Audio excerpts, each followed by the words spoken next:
আজ আমি আপনাদের সাথে শেয়ার করব সাকসেস হওয়া কিংবা না হওয়ার কয়েকটি মূল কারণ। ইতিপূর্বে অনেকে হয়তো এই সমস্ত বিষয়গুলো নিয়ে আলোচনা করেছেন, তবে আমার কথাগুলো সম্পূর্ণ ভিন্ন রকম। আমার কথাগুলো শুনে কারো ভালো কিংবা খারাপ লাগতে পারে, অথবা কথাগুলো শোনার পর আমার উপর রাগও হতে পারো।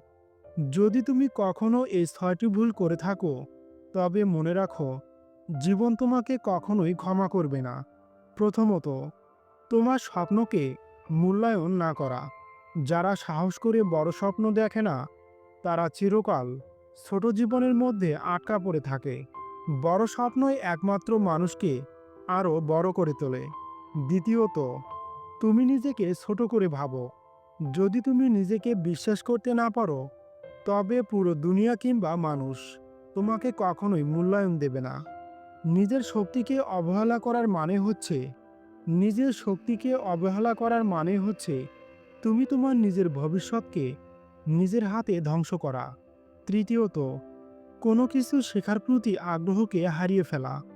জীবন আমাদের শেখায় এটি একটি অবিরাম পথ।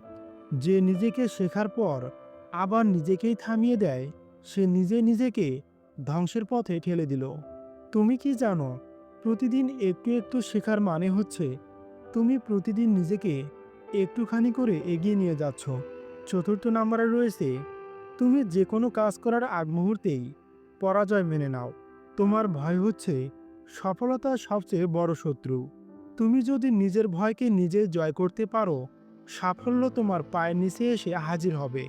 সাহস ছাড়া কোনো ব্যক্তি ইতিহাসের পাতায় নিজের নাম লিখতে পারেনি। পঞ্চম নম্বরে রয়েছে, কঠোর পরিশ্রম এড়িয়ে যাও, খুঁজে নাও সহজ রাস্তা। অলসতার আরও একটি নাম হচ্ছে নিজেকে তিলে তিলে শেষ করা। যারা ঘাম ঝরায় তারাই একমাত্র স্বপ্নের ফসল কেটে নিয়ে যায়। তোমার শ্রমহীন জীবনে সোনালি ভোর আসবে, এমনটা কখনো তুমি আশা করো না। ষষ্ঠ নম্বরে রয়েছে, তুমি লক্ষ্যহীনভাবে চলতে শুরু করো। জাহাজের নাবিক যদি গন্তব্য না জানে সে কোথায় যাবে, তাহলে সে চিরকালের জন্য সাগরে হারিয়ে যাবে। তোমার কিংবা আমার জীবনটাও ঠিক তাই। তুমি তোমার লক্ষ্যকে যদি না ঠিক করতে পারো, তাহলে তুমি কোথাও পৌঁছাতে পারবে না। নাবিকের মতো তুমি জীবন নামক মহাসমুদ্রে চিরতরে হারিয়ে যাবে। আর এটাই চিরন্তন সত্য।